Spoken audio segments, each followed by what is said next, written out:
Yung si Poy Eram ang pinag-aasar na iyakin, ngayon si Poy Eram ang nagpaiyak sa Ginebra fans. Grabing dramang nangyari sa loob ng TNT bago makamit ang championship title.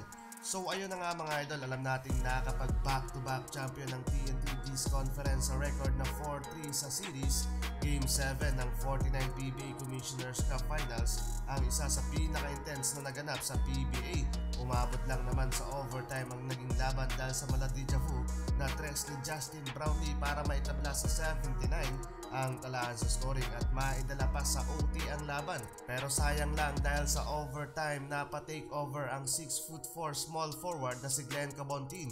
Magkakasunod na field goal ang kanyang ginawa, one ball possession lang sana ang kalamangan ng TNT. Final score 83-87 at best player of the game mga idol. Dahil sa ginawa niyang mala superhero sa OT, nakapagtala siya ng 14 points, 3 rebounds, shooting 6 of 13 from the field. Historic championship title naman ito para kay Ray ng Batak, second to the leading scorer sa Game 7 with 22 points, 12 rebounds, and 2 steals while shooting 8 of 20 from the floor. Siya nga mga idol ang pamalit sa posisyon na na-injured na si Jason Castro. Kabago-bago lang etong si Stingray sa TNT at dito lang naman niya nakuha ang first and second PBA Championship title simula nung mat-trade siya mula sa Blackwater Elite noong 2024.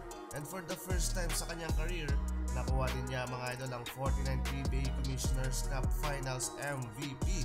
Laking tulong ang ginawa sa kanya ng TNT Tropang Giga, umusbong palalo ang kanyang skills at potential dito sa kupunan. Habang ang back-to-back champion and back-to-back best import of the conference na si Rondae Hollis Jefferson ay nakapagtala ng 25 points, 12 rebounds to lead TNT sa knockout game. While yung familiar na 3-pointer ni Justin Brownlee nasayang din mga idol kahit ang ginawa niyang 28 points, 10 rebounds, and 3 assists hindi rin naging sapat para mabuhat ang Barangay Ginebra.